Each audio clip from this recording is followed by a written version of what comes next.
With reference to the ancient centers of learning, consider the following statements. So, coming to art and culture, my dear aspirants, all of you please take care. Art, architecture, literature.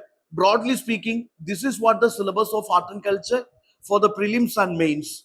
Okay, so here we know the architecture from ancient times to modern times, art forms, visual and performing arts from ancient to modern times, and literature from ancient to modern times, all are important.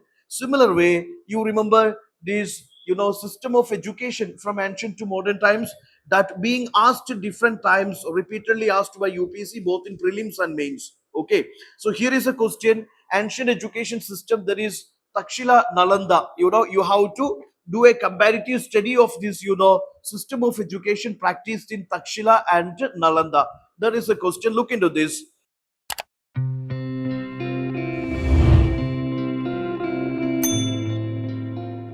With reference to the ancient centers of learning, consider the following statements.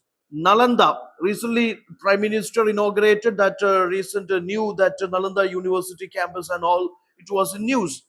Nalanda primarily focused on Buddhist philosophy and scientific disciplines, while Takshashila had a broader curriculum that included statecraft, military strategy, and medicine. First statement. The decline of both Nalanda and Takshila primarily due to foreign invasions, highlighting this vulnerability of institutionalized learning system. These universities primarily served as religious seminaries with little connection to transcontinental trade networks. So very easily you can eliminate the third statement, Sandra. You see, these universities primarily served as religious seminaries. It is just contrasting what is discussed in the first statement. Am I right? It is not just religious seminaries. In fact, many non-religious themes and subjects are also taught here. Okay, statecraft and this military strategy, so many things they said. Okay, so you are, making them simply to or confine them to religious seminaries means that is wrong. Okay, and they say little connection to transcontinental trade networks. See, Takshila is, that is in one of the major hub, where it facilitated this what is called this trade with this Central Asia or Eastern Asia, etc. Okay, that was a major hub connecting trade with this, is this Western world and Eastern world. Okay, and proximity to that Silk trade route, etc. So, since it is a major hub in this international trade, many scholars, many travelers, merchants, flocked to Takshila, stayed there, and that itself resulted in evolution of Takshila into a great learning center. Okay, so the third statement straight away I eliminated. First statement is correct only.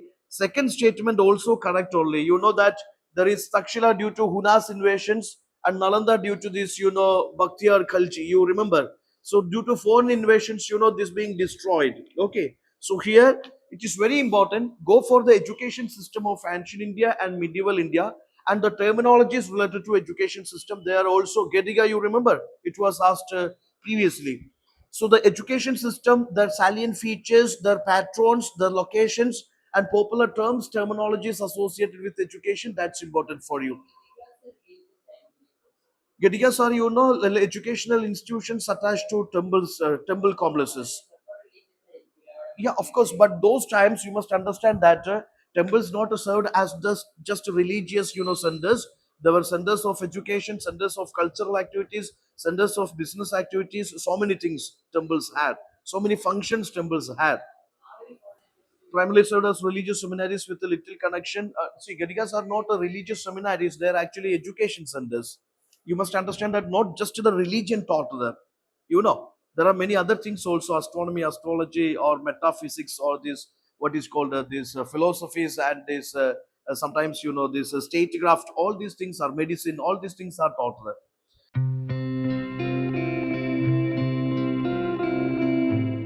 So here I go for the third statement, third question. A description is given. Recently, so many temples are in the news. We discussed in the previous art and culture class also. So the temples, temple constructions, archaeological survey departments, conservation, preservation initiatives, and government schemes for their protection. So since temples are in the news, don't ignore. This is a temple dedicated to Lord Shiva, associated with the local goddess Pamba Devi, located in a UNESCO heritage site, once capital of Vijayanagar Empire, originally built as a small shrine in 740 AD by Chalukyan Tune. Logamahadevi, later expanded by Pallavas, Cholas, Hoysalas, significantly by Vijayanagar rulers. So, with this much explanation, this answer is, yes, you know the answer. Given options are Virpaksha temple, Vithala temple, Hazara Ramasamy temple, Achyutaraya temple. They say this is a Lord Shiva temple and associated with the local goddess Pamba Devi. In that sense, you see Hazara Rama temple.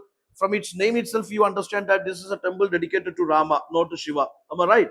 Then you see that Vithala temple. You heard that that musical.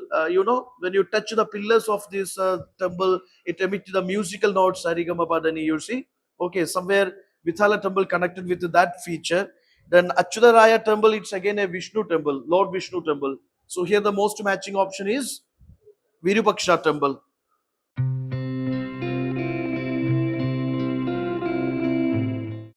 Fourth one, so just go for the temple architecture. There is Chandelas of Bandalgand is there, or Hoyshalas are there, Nayagas are there, Pallavas are there, Chalukyas are there, Solangis are there. Yes, this what is called this Rajput architecture is there. Okay, then this Chola architecture is there. So the temple architecture, especially from early medieval to medieval and modern times, that's important for you. Okay, now here with reference to Jyotirmad, consider the following statements. It is located in Himachal Pradesh, serves as important center for Visishta Advaita philosophy. It is one of the four madhas established by Adi Shankaracharya to promote Advaita Vedanta.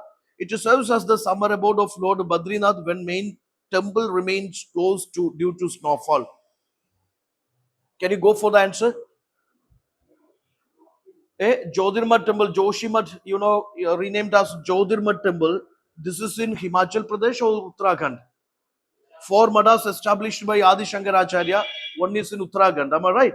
So you must have an idea about those madhas established by Adi Shankaracharya for the promotion of this, Advaita philosophy. One is this, Jyotirmad or this Joshimad. This is Uttarakhand. This is Uttarakhand.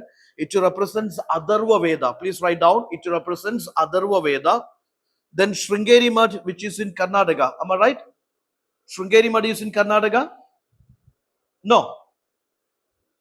Sringeri Mad is in Karnataka. Of course, that represents Yajurveda. Then Dwaraka Mad, which is in Gujarat. Dwaraka Mad, which is in Gujarat, that represents Samaveda. Then Govardhan, that is in Odisha, I think. That is in Odisha, representing this Rig Veda. So you must understand that this is located in Uttarakhand, not in Himachal Pradesh, and this is not to promote Visishta Advaita. This is to promote Advaita philosophy of Adi Shankaracharya. There it is giving Visishta Advaita. It is Advaita philosophy. So that is why the first statement is wrong. It is one of the four madhas established by Adi Shankaracharya to promote Advaita Vedanta, which is true. Second statement is true. It serves as the summer abode of Lord Badrinath. Summer abroad of this Lord Badrinath when main temples remains closed due to this snowfall. That is also you can go for wrong statement, and I will go for these two only. Am I right? I will go for two only. Now, with reference to these Buddhist stupas in India, consider the following statements. Three statements are given. First one, all stupas were originally built to house these bodily relics of the Buddha. Come on, say. What is the problem with that statement, Miduna? All stupas were originally built to house the bodily relics of Buddha. You must understand that this stupa concept, different stupas are there. There is commemorative stupas are there. Okay, votive stupas are there.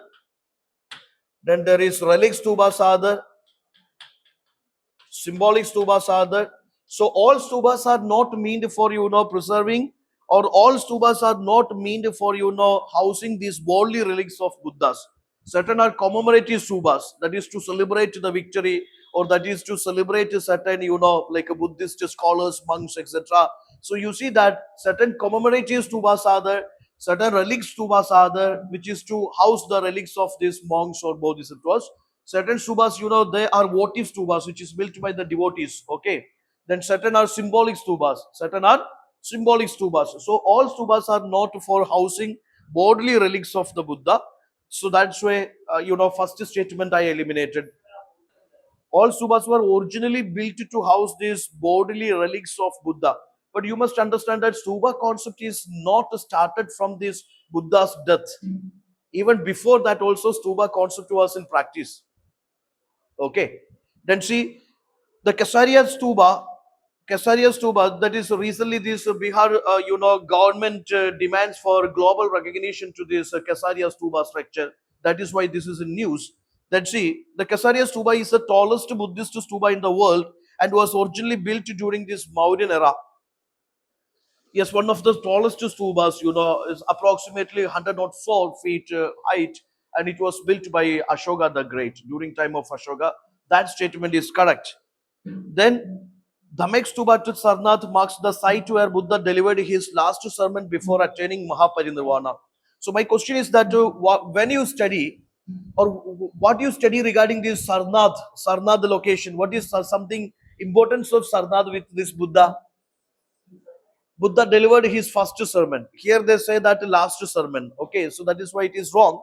Last sermon that was delivered in Vaishali, Kushinagar. You see, yes, that is in Vaishali. So here that third statement is wrong. Only one is your answer. Again, I would say that stupa architecture is very important since it is part of this, culture. It is part of this, like what is called a monumental preservations or cultural heritage, etc. This is always in the news, and you must have an idea about the stupas and different locations and their, patrons or their, who commissioned it and why they are relevant. That ideas you must have.